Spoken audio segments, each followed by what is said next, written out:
এই সিরিজের প্রতিটি ঘটনা পূর্ববর্তী ঘটনার সাথে সম্পর্কিত। আপনি এই সিরিজে নতুন হলে ডেসক্রিপশন বা আই বাটনে দেয়া লিঙ্কে ক্লিক করে আগের পর্বগুলো দেখে আসার অনুরোধ রইল।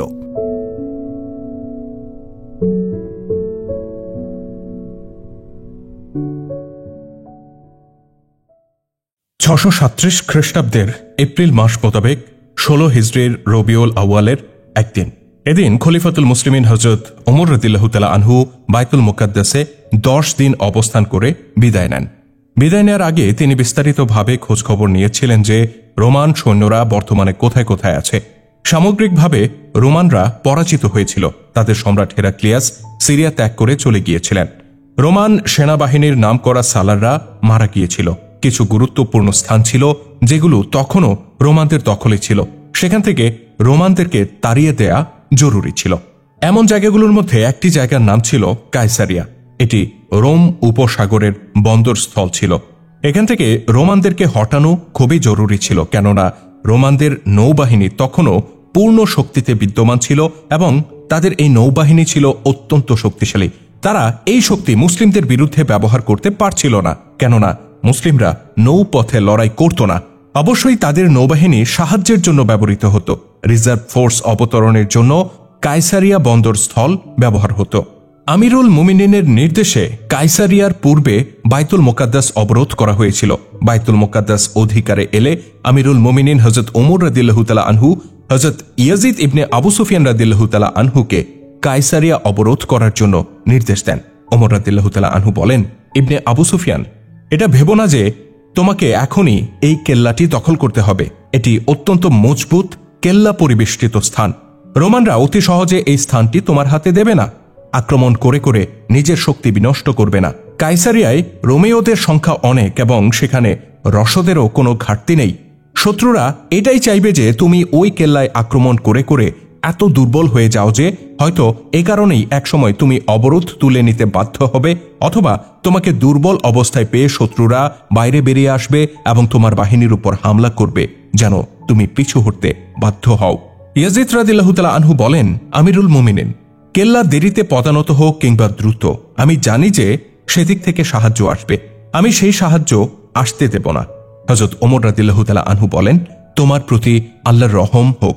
ইবনে আবু সুফিয়ান, রোমেওরা কোনোভাবে সাহায্য পেয়ে গেলে সেটা আমাদের জন্য বড়ই পেরেশানির কারণ হয়ে দেখা দেবে। তোমার ওখানে প্রধান কাজ দুটি, অবরোধ দীর্ঘ করা এবং রোমেওদের সাহায্য প্রতিহত করা। হযরত ওমর রাদিয়াল্লাহু তাআলা আনহু ছিলেন মুসলিম জাহানের খলিফা, কিন্তু তার এই সফর বাদশাহ এবং বর্তমান সময়ের শাসকদের মতো ছিল না যে কোথাও গেলেন, কাউকে শাবাশি দিলেন, কাউকে পুরস্কৃত করলেন এবং ফিরে আসলেন। বরং তিনি সফরে এসে অত্র এলাকার সকল অঞ্চলের ভৌগোলিক ও আর্থ সামাজিক অবস্থা সম্পর্কে খোঁজ খবর নেন। একজন সমর বিশেষজ্ঞের দৃষ্টি দিয়ে তিনি সবকিছু পর্যালোচনা করেন। নিজের সৈন্য এবং শত্রু পক্ষের সৈন্যদের অবস্থা যাচাই করেন এবং সেই অনুযায়ী নির্দেশনা প্রদান করেন। তার নির্দেশনা অনুযায়ী সালারগণ নিজ নিজ স্থানে চলে যান। সিরিয়ার উত্তরাঞ্চলে রোমীয়রা কোথাও কোথাও কেল্লা পরিবেষ্টিত ছিল। তাদের আশা ছিল যে রোম সম্রাট হেরাক্লিয়াস যেখানেই থাকুক না কেন অবশ্যই তিনি সাহায্য পাঠাবেন। অপরদিকে মুসলিমরা এই চেষ্টায় ছিলেন যে রোমীয়রা যেন কোনো জায়গা থেকে কোনো ধরনের সাহায্য পেতে না পারে। এই পরিকল্পনার একটি দিক এই ছিল যে হযরত ইয়াজিদ রাদিয়াল্লাহু তাআলা আনহু স্বীয় বাহিনী নিয়ে কায়সারিয়া চলে যান এবং এই শহরের যে সমুদ্র বন্দর ছিল তিনি সেটা অবরোধ করেন। সালার হযরত আমর ইবনুল আস রাদিয়াল্লাহু তাআলা আনহু এবং হযরত শুরাবিল ইবনে হাসান রাদিয়াল্লাহু তাআলা আনহু ফিলিস্তিন ও জর্দান অভিমুখে রওনা হয়ে যান। তাদের জিম্মায় এই দায়িত্ব ছিল যে যেসব এলাকা থেকে তারা রোমীয়দেরকে হটিয়ে দিয়েছিল সেসব এলাকা কবজা করে নগর ব্যবস্থাপনা এবং কর উসুল ব্যবস্থাকে নবায়ন করা এবং সেসব এলাকায় প্রতিরোধ ব্যবস্থা সুদৃঢ় করা। রোমীয়দের পক্ষ থেকে জবাবি হামলার সম্ভাবনা বিদ্যমান ছিল। প্রধান সেনাপতি হযরত আবু ওবায়দা রাদিয়াল্লাহু তাআলা আনহু দামেস্ককে নিজের হেডকোয়ার্টার বানানোর জন্য সেখানে চলে যান। তার সঙ্গে থাকা মুজাহিদ বাহিনীর সংখ্যা ছিল 17,000-এর মতো। সিরিয়ায় কেল্লা পরিবেষ্টিত একটি স্থান ছিল কনসেরিন। সেখানে রোমীয় সৈন্যরা বিদ্যমান ছিল। হযরত আবু ওবায়দা রাদিয়াল্লাহু তাআলা আনহু ওই কেল্লা অবরোধ করে সেখান থেকে রোমানদেরকে বের করছিলেন। এটা একটি মজবুত দুর্গ ছিল। যেখানে রোমেওদের সংখ্যা খুব বেশি ছিল। হযরত খালিদ রাদিয়াল্লাহু তাআলা আনহু মুজাহিদ বাহিনীর অগ্রগামী দলে ছিলেন। তার সাথে 4000 বিশেষ অশ্বারোহী দল ছিল, যাদেরকে প্রান্ত বদল করে করে যুদ্ধ করার ট্রেনিং দেয়া হয়েছিল। কনসিরিনে এক প্রখ্যাত সালার ছিল, তার নাম ছিল মিন আস। সে খোঁজ খবর রাখার জন্য দূর দূরান্তে গোয়েন্দা ছড়িয়ে রেখেছিল। একদিন তাদের মধ্য থেকে একজন ঘোড়া ছুটিয়ে আসে এবং সোজা মিন আসের কাছে চলে যায়। লোকটি মিনাসকে জানায় মুসলিমদের একটি বাহিনী আসছে, যাদের অগ্রগামী দলে অশ্বারোহী সৈন্য আছে। লোকটি তাদের সংখ্যা 3 থেকে 4000-এর মাঝামাঝি বলে জানায়। লোকটি এটাও জানায় যে অগ্রগামী দলটি এখান থেকে কত দূরে। মিন আসের জন্য তথ্যটি ছিল অতি গুরুত্বপূর্ণ। সে দ্রুত নিজের বাহিনীকে যুদ্ধ সাজিয়ে ফেলে। সে তার বাহিনীর মনোবল চাঙ্গা করতে আবেগী কণ্ঠে বলে, হে রোম সাম্রাজ্যের মর্যাদার ধারক বাহকগণ, তারা ভীরু কাপুরুষ ছিল, যারা নিজেদের মনে আরব বুদ্ধদের ভীতি সঞ্চারিত করেছিল। তোমাদের মাঝে ঈসাই আরবরাও আছে। যদি মুসলিমরা বড় বাহাদুর হয়ে থাকে, তবে তোমরাও তাদের চেয়ে কোনো অংশে কম নও। আরব মুসলিমরা তো তোমাদেরই মতো, তোমরাও সেই মরুভূমি থেকেই সৃষ্ট। আর রোমীয়রা, তোমরা সেদিনের কথা স্মরণ করো যেদিন তোমরা বিজয়ী বেশে এই ভূখণ্ডে পা রেখেছিলে। তারা ছিল তোমাদেরই পিতা এবং দাদা। কল্পনায় আনো যে সে সময় তাদের মাথা কত উঁচু আর সিনা কতখানি প্রশস্ত হয়েছিল। আর আজ চিন্তা করো যে তাদের রূহগুলো কেমন লজ্জিত হচ্ছে। এটা ভেবো না যে সম্রাট হেরাক্লিয়াস পালিয়ে গেছেন। রোম সাম্রাজ্যের মর্যাদা, ক্রুশের সম্মান এবং বাইতুল মুকাদ্দাসের পবিত্রতাকে সামনে রাখো। এরপর সামনে রাখো সালার উত্রুবনের আত্মমর্যাদা বোধহীনতাকে। তিনি মরিয়ম তনয় ঈসার নগরী বাইতুল মুকাদ্দাসকে তোমাদের ধর্ম এবং তোমাদের আকীদা বিশ্বাসের সাথে শত্রু যারা, তাদের হাতে তুলে দিয়ে গেছেন। কল্পনা করো নিজ নিজ কন্যা এবং স্ত্রীর কথা, যারা এখন থেকে মুসলিমদের সন্তান জন্ম দেবে। নিজেদেরকে দেখো, তোমরা আজ হেরে গেলে জীবন ভর মুসলিমদের গোলামে পরিণত হবে। আজ তোমরা কত শান শওকতে ঘোড়ার পিঠে সওয়ার হচ্ছ। তোমরা যদি অস্ত্র সমর্পণ করো, তাহলে ঘোড়ার পিঠে চড়ার দিন তোমাদের শেষ হয়ে যাবে। তোমরা শাহ সওয়ার হতে আস্তাবলের সহিসে পরিণত হবে এবং ঘোড়ার মল মূত্র পরিষ্কার করাই হবে তোমাদের জীবনের পরিণতি। একজন অশ্বারোহী উচ্চ কণ্ঠে বলে, ওহে সালার, আপনি কি মনে করেছেন যে আমরা যুদ্ধক্ষেত্র থেকে মুখ ফিরিয়ে নিয়েছি? আপনি কি আমাদের বীরত্ব আর মর্যাদা বোধের ব্যাপারে সন্দিহান? মিন আস বলে, হে শাহী ঘোড়ার বাহাদুর সওয়ার, আমি সন্দেহ কেন করব না? আমাদের এমন কোন সালার আছে যে রণাঙ্গন থেকে পলায়ন করেনি অথবা মারা যায়নি? হেরাক্লিয়াসের সমপর্যায়ের ব্যক্তিত্ব উত্রুবন মুসলিমদের কচু কাটা করার কত না দাবি করত। এখন তিনি কোথায়? তিনি একদিনও লড়াই করেননি এবং বাইতুল মুকাদ্দাস থেকে তিনি বিনা যুদ্ধে পালিয়ে গেছেন। তোমরা কি প্রধান পাদ্রী আশকাফ সিফরিনুসকে এখনো তোমাদের ধর্মগুরু মানবে, যিনি কেল্লা থেকে বেরিয়ে এসে মুসলিমদের খলিফাকে স্বাগত জানান এবং তাকে বলেন যে কিয়ামত গির্জায় নামাজ পড়ুন? তিনি এটা চিন্তা করেননি যে তিনি নিজের উপাসনালয়কে শত্রুদের হাতে তুলে দিচ্ছেন। আজকে তোমাদেরকে প্রমাণ দিতে হবে যে তোমরা তাদের মতো হীনবল আর কাপুরুষ নও। তোমরা আত্মমর্যাদা বোধহীন নও। যদি তোমরা যুদ্ধে দৃঢ়পদ হতে পারো, তবে আশা করা যায় সাহায্য আসবে। কিন্তু সাহায্য আসার কোনো সম্ভাবনা আমি অবশ্য দেখি না এবং আমি কোনো সাহায্যের প্রয়োজনও অনুভব করি না। এ সময় উপস্থিত সৈনিকরা একজন একজন করে বলে উঠল, সম্মানিত সালার, আমরা লড়ব। আমাদেরকে ভীরু আর আত্মমর্যাদা বোধহীন বলবেন না। আপনি পরীক্ষা করে দেখুন, কথা বলে সময় নষ্ট করবেন না। আমরা একদিনেই অবরোধ গুড়িয়ে দেব। সালার মিন আস বলে, আমরা অবরোধ করার সুযোগই দেব না। আমরা শত্রুদেরকে কেল্লার অদূরে পথিমধ্যেই প্রতিরোধ করব। আমি তোমাদের আগে আগে থাকব। ঐতিহাসিকগণ লিখেছেন, রোমেও সালার মিন আস দুঃসাহসিক সালার ছিলেন। তার দুর্দান্ত নেতৃত্বের কথা প্রসিদ্ধ ছিল। আর তার আরেকটি খ্যাতি ছিল এই যে সে নিজের বাহিনীর সৈন্যদের কাছে খুবই প্রিয় ভাজন এবং তাদের আপনজন ছিল। সিপাহীদের সাথে সে অমায়িক আর মমতা সুলভ আচরণ করত। এতে করে সিপাহীরাও তাকে প্রাণ দিয়ে মহব্বত করত। নিজের বাহিনীকে চাঙ্গা করতে তার নির্দেশই যথেষ্ট ছিল। এত আবেগ প্রদর্শন এবং জোরালো ভাষণের প্রয়োজন ছিল না। ঐতিহাসিকরা একথাও লিখেছেন যে ইতিপূর্বে মুসলিমদের সাথে তার কখনো মোকাবেলা হয়নি। সে সালার ছিল যখন সে জানতে পারে যে অমুক ময়দানে রোমানদের পরাজয় হয়েছে তখন সে এর নেপথ্য কারণ অনুসন্ধানে ব্রতী হতো। তাকে হযরত খালিদ সম্পর্কে জানানো হয় যে তার সমর চাল আগে থেকে কেউ ধরতে পারে না এবং তিনি একজন দুঃসাহসী বীর যোদ্ধা। মিনআস তখন বলতো, তিনি তো কোনো জিন বা ভূত নন, তার হাতে পরাজয় বরণকারীরা তাকে আসমানে উঠিয়ে দিয়েছে। তারা মিথ্যা বলে, পরাজিত যারা হয় তারা এমন মিথ্যা বলেই থাকে। আমি হেরাক্লিয়াসকে খালিদ বিন ওয়ালিদের লাশ উপহার দেব। রোমিও সালার মিনআসের নেতৃত্বে কনসিরিনে অবস্থানরত সৈন্যরা বাঁধ ভাঙা প্লাবনের মতো কেল্লার বাইরে বের হয়। তাদের মাঝে জোশ আর ক্ষোভ ছিল পূর্ণমাত্রায়, তাদের গতি ছিল অত্যন্ত দ্রুত।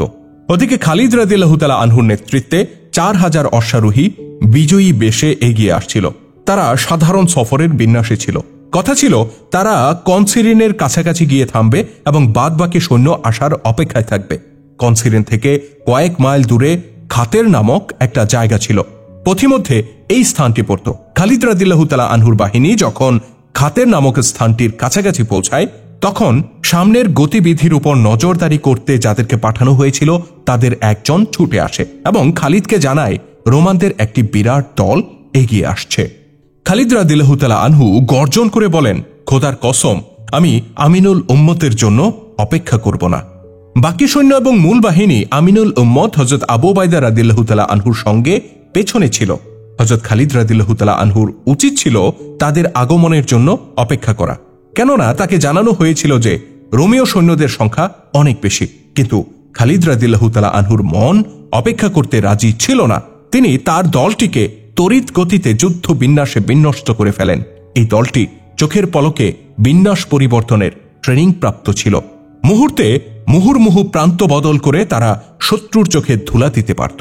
এতে লাভ হতো এই যে তারা নিজেদেরকে বাঁচিয়ে শত্রু সারিকে কুচুকাটা করে দিত। শত্রুরা তাদেরকে নাগালে আনতে পারত না, চোখের পলকে উধাও হয়ে অন্য জায়গায় হাজির হতো। হযরত খালিদ রাদিয়াল্লাহু তাআলা আনহু নিজে তাদেরকে এই বিশেষ ট্রেনিং দিয়েছিলেন, যার ফলে এই দলটি হয়েছিল চিরদুর্বার ও দুর্দান্ত। উভয় বাহিনী খাতের নামক স্থানে মুখোমুখি হয়। রোমিও সালার মিনআসের ধারণা ছিল মুসলিমরা মূল যুদ্ধের আগে চিরায়ত নিয়ম অনুযায়ী মল্লযুদ্ধ করবে। তাদের সালার মল্লযুদ্ধ করার জন্য রোমিও সালারকে আহ্বান জানাবে। এভাবে কয়েকজনের মাঝে মল্লযুদ্ধ অনুষ্ঠিত হবে। এরপর সৈন্যদের সারিবদ্ধ করা হবে। কিন্তু মুসলিম অশ্বারোহীরা মল্লযুদ্ধ না করেই এমনভাবে সারিবদ্ধ হয়ে যায় যে মিনআস ঘটনাই বুঝতে পারে না। কিছু বোঝার আগেই তার উপর মুহুর্মুহু আক্রমণ শুরু হয়ে যায়। মিনআস নিজের বাহিনীর প্রেরণা চাঙ্গা রাখতে সর্বাগ্রে ছিল। তার চতুর্দিকে বডিগার্ডদের দেয়াল ছিল যা ভীষণ মজবুত ছিল। কয়েকজন মুসলিম অশ্বারোহী মিনআসের বডিগার্ড বাহিনীর প্রতি হামলা করে। বডিগার্ডরা কঠিনভাবে মুসলিমদেরকে প্রতিহত করে। রোমেওদের সংখ্যা ছিল বেশি, এছাড়া তারা তাদের সালার মিনআসকে আন্তরিকভাবে ভালোবাসত, যার ফলে রোমানরা দৃঢ়ভাবে যুদ্ধ করে এবং অত্যন্ত সুশৃঙ্খলভাবে কঠিন আক্রমণ করতে থাকে। কিন্তু তাদের প্রতিটি হামলা এভাবে ব্যর্থ হয়ে যাচ্ছিল যেন তারা শূন্যে ঘুষি মারছে। এর কারণ এই ছিল যে তাদের মোকাবেলা এমন অশ্বারোহীদের সাথে হচ্ছিল যারা এক স্থানে থেকে লড়াই করছিল না। তাদের ধরন এবং গতিতে কিছুটা ভিন্ন ছিল, রোমানরা যার সাথে কোনো কালেই পরিচিত ছিল না। জোশের সঙ্গে উপর্যুপরি হামলা রোমানরা করছিল এবং ব্যাপক ক্ষয়ক্ষতিও তাদের হচ্ছিল। হযরত খালিদ রাদিয়াল্লাহু তাআলা আনহু নিজেও সিপাহীর মতো লড়ছিলেন। তার প্রশিক্ষিত বাহিনীকে কমান্ড দেবার প্রয়োজন ছিল না, কমান্ড প্রয়োজন ছিল রোমান সালার মিনআসের। সে দেখছিল যে তার বাহিনী ছড়িয়ে ছিটিয়ে পড়ছে। সে এমন কোথাও যাওয়ার চেষ্টা করছিল যেখান থেকে সে নিজের বাহিনীকে দেখে কোনো চাল চালতে পারে। কিন্তু এরই মধ্যে মুসলিম অশ্বারোহীরা তার বডিগার্ড দলের বেষ্টনী ভেদ করে তাকে হত্যা করে ফেলে। যুদ্ধের ময়দানে এমন হতো যে সালার মারা গেলে এবং ঝান্ডা ভূপাতিত হলে সৈন্যদের মাঝে বিশৃঙ্খলা দেখা দিত এবং পিছু হটা শুরু হতো। এই জন্য যুদ্ধের সেনাপতি মারা গেলে বিষয়টা গোপন রাখা হতো। কিন্তু রোমান সালার মিনআস মারা গেলে নিয়ম পাল্টে যায়। তার বডিগার্ড দল ঘোষণা করে যে সালার মিনআস মারা গেছে। এই ঘোষণায় মুসলিমরা এই ভেবে খুশি হয় যে এবার রোমান সৈন্যদের মাঝে হুলস্থুল পড়ে যাবে এবং তারা রণে ভঙ্গ দেবে। কিন্তু ফল দেখা যায় উল্টো। রোমানরা তাদের সালারের এই মৃত্যুর খবরে ভেঙে না পড়ে বরং তারা মারাত্মক বিক্ষুব্ধ হয়ে পড়ে। তারা প্রতিশোধ প্রতিশোধ, মিনহাসের রক্তের প্রতিশোধ, এই স্লোগান দিতে শুরু করে এবং তাদের হামলা জোরদার হয়। তারা বজ্র ও বিদ্যুতে পরিণত হয়। কিন্তু তাদের এই ক্ষোভ এবং বিক্ষুব্ধ হওয়াটা তাদের জন্য উল্টো ক্ষতির কারণ হয়। তারা ফুঁসে উঠেছিল ঠিকই, কিন্তু তাদেরকে সুষ্ঠু পদ্ধতিতে পরিচালনা করার মতো কেউ ছিল না। যে ছিল সে মারা গিয়েছিল। তাই এখন বিক্ষুব্ধ সেনারা অপরিকল্পিতভাবে যুদ্ধ করতে থাকে। ফলে অল্প সময়ের মধ্যেই তাদের মাঝে জটলার অবস্থার সৃষ্টি হয়। তাদের চেইন অব কমান্ড ভেঙে পড়ে। হযরত খালিদ রাদিয়াল্লাহু তাআলা আনহু রোমানদের এই জটলা অবস্থা দেখে তার অশ্বারোহী দলকে নতুন নির্দেশনা দেন। এই নির্দেশনা বাস্তবায়িত হলে রোমানদের গণহত্যা শুরু হয়। তারপরেও তারা পিছুপা হয় না। এর ফল হয় এই যে একজন রোমান সৈন্য ময়দান থেকে পালাতে পারে না এবং একজনও জীবিত থাকে না। বেশিরভাগ ঐতিহাসিক এটা বলেছেন যে মিনআসের একজন সৈন্য জীবিত ছিল না এবং একজনও পালিয়ে যায়নি।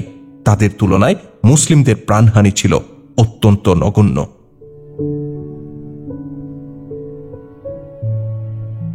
একসময় যুদ্ধ শেষ হয়। খাতেরের স্থানীয় লোকেরা সবাই ছিল খ্রিস্টান। তারা বাইরে বেরিয়ে আসে এবং খালিদ রাদিয়াল্লাহু তাআলা আনহুর সাথে সাক্ষাৎ করে। একজন খ্রিস্টান বুজুর্গ শহরবাসীর পক্ষে প্রতিনিধিত্ব করে বলে, আপনার বিরুদ্ধে যারা অস্ত্র ধারণ করেছে তারা নিজেদের পরিণতি নিজেরা ভোগ করেছে। আমরাও খ্রিস্টান, কিন্তু আমরা আপনার সাথে যুদ্ধ করার ইচ্ছা আগেও রাখিনি, এখনো রাখছি না। আমরা আপনার আনুগত্য স্বীকার করছি। খালিদ রাদিয়াল্লাহু তাআলা আনহু বলেন, যারা আমাদের সাথে যুদ্ধ ব্যতি রেখেই আমাদের আনুগত্য স্বীকার করে নেয় তারা আমাদের নিরাপত্তার বলয়ে চলে আসে। তোমাদের উপর কর ধার্য হবে না এবং তোমাদেরকে ইসলাম গ্রহণ করার কথাও বলা হবে না। তোমাদের উপাসনালয় নিরাপদ থাকবে। এই আলোচনা যখন হচ্ছে তখনও হযরত আবু উবাইদা রাদিয়াল্লাহু তাআলা আনহুর বাহিনী সেখানে এসে পৌঁছেনি। তাদের লক্ষ্য ছিল অবরোধ করা, তাই তাদের কোনো তাড়া ছিল না। তারা এক জায়গায় যাত্রা বিরতিও নিয়েছিল। হযরত খালিদ রাদিয়াল্লাহু তাআলা আনহু খাতেরে বসে থাকেন না, কেননা তার দায়িত্ব ছিল কনসিরিন অবরোধ করা। এলাকাটি সেই জায়গা থেকে বেশি দূরে ছিল না। কনসিরিনে কিছু সৈন্য বিদ্যমান ছিল। খালিদ রাদিয়াল্লাহু তাআলা আনহু অবরোধ করলে রোমীয়রা শহর রক্ষা পাঁচিলের উপর উঠে তীর বর্ষণ করতে শুরু করে। খালিদ রাদিয়াল্লাহু তাআলা আনহুর বিশ্বাস ছিল যে ভেতরে খুব বেশি সৈন্য নেই, আর ভেতরে সৈন্য যদি বেশি থাকেও হযরত খালিদ রাদিয়াল্লাহু তাআলা আনহু হিম্মত হারাতেন না।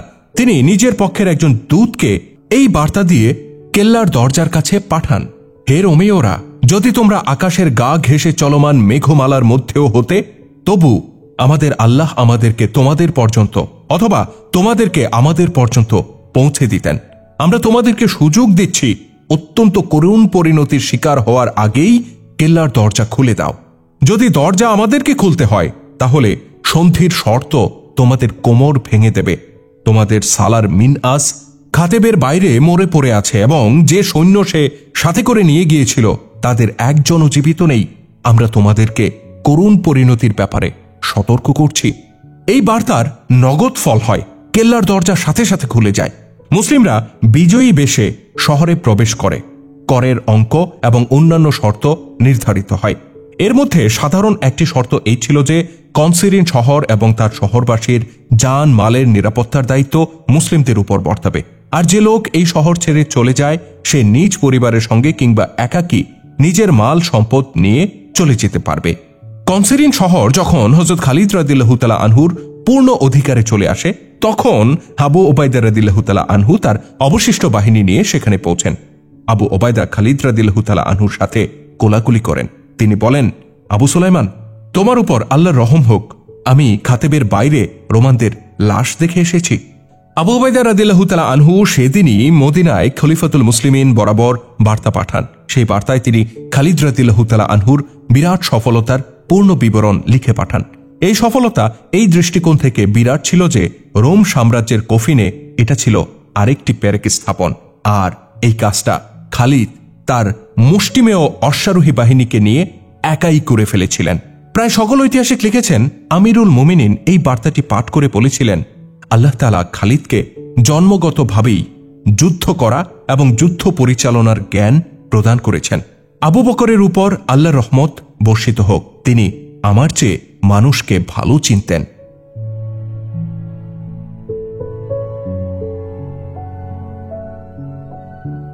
কনসিরিনের পরে হালাব নামক একটি প্রসিদ্ধ শহর ছিল।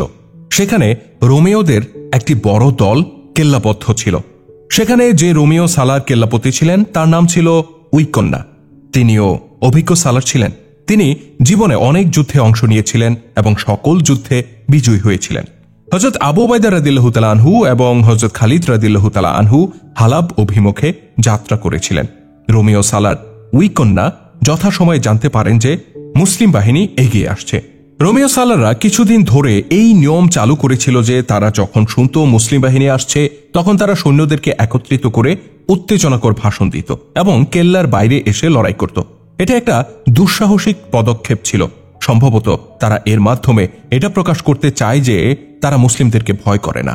সেই ধারাবাহিকতায় রোমীয় সালার উইকন্যাও এমনটি করেন। তিনি হালাব থেকে নিজের বাহিনী বের করে কেল্লা থেকে 6 মাইল সামনে এগিয়ে আসেন। মুসলিম বাহিনীর সর্বাগ্রে এবারও খালিদ রাদিয়াল্লাহু তাআলা আনহু নিজের প্রশিক্ষিত দলটি নিয়েছিলেন।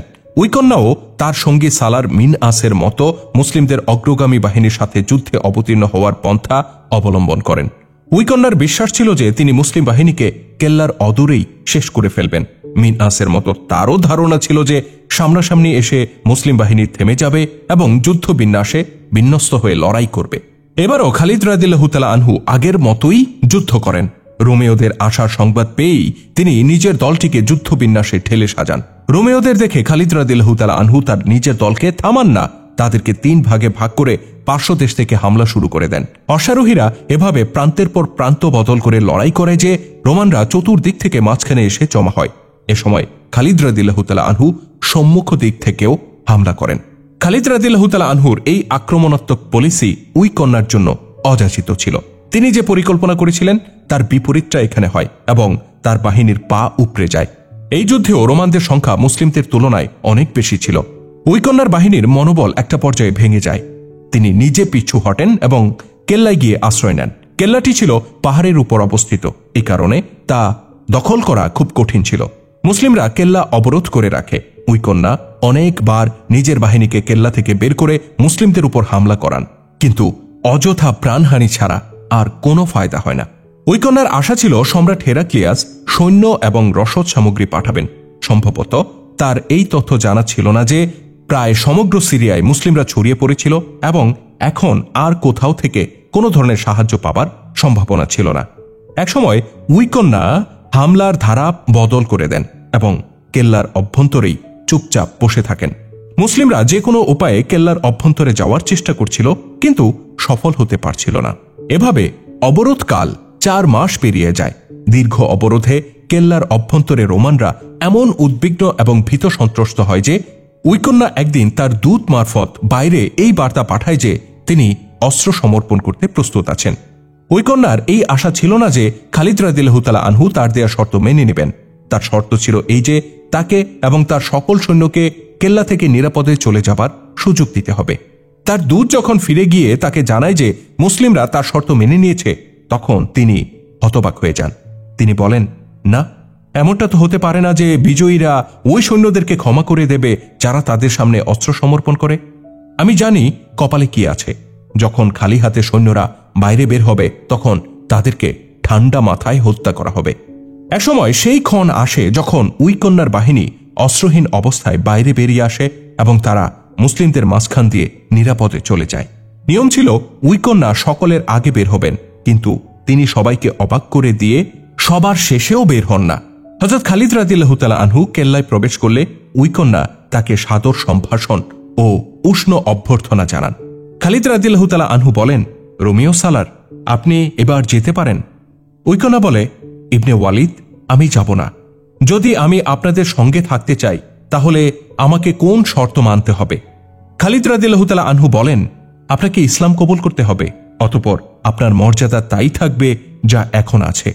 উইকন্যা বলে, নিঃসন্দেহে এটাই আমার আকাঙ্ক্ষা ছিল। উইকন্যা হযরত খালিদ রাদিয়াল্লাহু তাআলা আনহুর হাতে হাত রেখে ইসলাম গ্রহণ করেন এবং পরবর্তী যুদ্ধক্ষেত্রে তিনি প্রমাণ দেন যে তিনি ইসলামের একজন নির্ভরযোগ্য ও দুর্বার সালার। সিরিয়ার একটা বড় শহর ছিল ইন্তেকিয়া। এই শহরের গুরুত্ব ছিল অনেক। এটি অত্যন্ত গুরুত্বপূর্ণ একটি শহর হওয়ায় রোম সম্রাট হেরাক্লিয়াস এখানে তার হেডকোয়ার্টার বানিয়েছিলেন। এখান থেকেই তিনি দেশের বিভিন্ন স্থানে প্রয়োজন মতো সৈন্য এবং যুদ্ধ সাজ সরঞ্জাম পাঠাতেন। হেরাক্লিয়াস বর্তমানে এখানে নেই। তিনি ইয়ারমুক যুদ্ধে পরাজিত হয়ে সিরিয়া ভূখণ্ড ত্যাগ করেছিলেন এবং সম্ভবত কুস্তন্তুনিয়ায় চলে গিয়েছিলেন। কিন্তু এন্তেকিয়ায় আগের মতোই রোমান সৈন্য এবং হেডকোয়ার্টার বিদ্যমান ছিল। সেখান থেকে রোমানদেরকে উৎখাত করা অনিবার্য ছিল, কারণ এর উপরেই সিরিয়ার পূর্ণাঙ্গ বিজয় নির্ভরশীল ছিল। হযরত আবু উবাইদা রাদিয়াল্লাহু তাআলা আনহু এন্তেকিয়া অভিমুখে যাত্রা করার নির্দেশ দেন। নিয়ম অনুযায়ী খালিদ রাদিয়াল্লাহু তাআলা আনহু নিজের প্রশিক্ষিত অশ্বারোহী দলটিকে নিয়ে সবার আগে চলছিলেন। যেহেতু এন্তেকিয়া রোমানদের সর্বশেষ বড় কেল্লা এবং গুরুত্বপূর্ণ স্থান হিসেবে রয়ে গিয়েছিল এবং সেটা রোমান সৈন্যদের হেডকোয়ার্টারও ছিল, এই কারণে এই ধারণা করাই স্বাভাবিক ছিল যে এখানেও ইয়ারমুকের যুদ্ধের মতোই রক্তক্ষয়ী লড়াই হবে। হযরত আবু উবাইদা রাদিয়াল্লাহু তাআলা আনহু এবং হযরত খালিদ রাদিয়াল্লাহু তাআলা আনহু মুজাহিদ বাহিনীকে জানিয়ে দিয়েছিলেন যে সামনের বিপদ কতটা ভয়াবহ। সবচেয়ে বড় আশঙ্কা এই ছিল যে মুজাহিদ বাহিনী মদিনা থেকে বের হওয়ার সময়কাল 4 বছর ছাড়িয়ে গিয়েছিল এবং তারা নিয়মিত লড়াই করে যাচ্ছিলেন। দীর্ঘ লড়াই হেতু তাদের দৈহিক শক্তি লোপ পেয়েছিল। তারা বর্তমানে আত্মিক শক্তিতে বলীয়ান ছিল, যা তাদেরকে মনুষ্যতার উচ্চ স্তরে উন্নীত করেছিল। তারা নিজেদেরকে আল্লাহর রাহে সোপর্দ করে দিয়েছিলেন। মুজাহিদ বাহিনীর বিশ্রামের সুযোগ ছিল না। দিনের বেলায় তলোয়ারের ঝংকার, তীরের শোষ আওয়াজ, বর্ষার আঘাত প্রতিহত করা এবং পাল্টা আঘাত করার মধ্য দিয়ে অতিবাহিত হতো। আর রাত কাটত নিজেদের সঙ্গী সাথীদের আর্তচিৎকার শোনার মধ্য দিয়ে। তারা বাতিলের একটি প্রান্তরের মূলোৎপাটন করতে না করতে সামনে আরেকটি প্রান্তর এসে দাঁড়িয়ে যেত। তারা শেষ পর্যন্ত কিন্তু রক্ত মাংসেরই মানুষ ছিলেন। তাদের রক্ত মাংস ক্লান্তিতে ভেঙে পড়েছিল। শত্রুরা তাদের এই দৈহিক অবস্থা সম্পর্কে অবগত ছিল এবং এটি ছিল তাদের এক বড় ধরনের দুর্বলতা, যা সালারগণ মর্মে মর্মে অনুধাবন করতেন। এন্তেকিয়ায় প্রতিরোধ ব্যবস্থা অত্যন্ত দৃঢ় ছিল। গোয়েন্দাদের প্রেরিত তথ্য সালারদেরকে উদ্বিগ্ন করে তুলছিল, কিন্তু থেমে যাওয়া এবং অপেক্ষা করাও ছিল বিপদসংকুল। রোমানদের কাঙ্ক্ষিত সাহায্য আসার আগেই এন্তেকিয়া জয় করা জরুরি ছিল। মুজাহিদদেরকে বারবার কোরআন শরীফের এই আয়াত স্মরণ করিয়ে দেওয়া হচ্ছিল যে ততক্ষণ পর্যন্ত লড়াই করো যতক্ষণ না কুফরি ফিতনার মূলোৎপাটন না হয়। ক্ষমতা কেবল আল্লাহ তাআলার এবং পরিশেষে আল্লাহর দিনেরই কেবল বিজয় হবে। এন্তেকিয়া পর্যন্ত পৌঁছার রাস্তায় 2-3টি ছোট ছোট কেল্লা ছিল। সেগুলো কবজা করতে করতে যখন মুজাহিদ বাহিনী এন্তেকিয়া থেকে 13 বা 14 মাইল দূরে এসে পৌঁছে, তখন একজন গোয়েন্দা এসে হাজির হয়। গোয়েন্দা খালিদ রাদিয়াল্লাহু তাআলা আনহুকে বলে, আবু সুলাইমান, অদূরেই একটা নদী আছে। নদীর উপর একটা মজবুত ব্রিজ আছে। এই ব্রিজের এই পারে একদল রোমান সৈন্য প্রস্তুত হয়ে আছে। অতএব হয় এই রাস্তা পরিবর্তন করা হোক কিংবা যুদ্ধের প্রস্তুতি নেওয়া হোক। খালিদ রাদিয়াল্লাহু তাআলা আনহু বলেন, তোমার উপর আল্লাহর রহম হোক। আল্লাহ চাইলে এই সৈন্যরাও আমাদের গতি রোধ করতে পারবে না। তাদের সংখ্যা কত হবে? গোয়েন্দা জানায়, আমাদের সমস্ত সৈন্যের চেয়ে কম করে হলেও দ্বিগুণ। খালিদ রাদিয়াল্লাহু তাআলা আনহু বলেন, পেছনে যাও, প্রধান সেনাপতিকে গিয়ে বলো যে তিনি যেন জলদি করে সমস্ত সৈন্য নিয়ে এগিয়ে আসেন।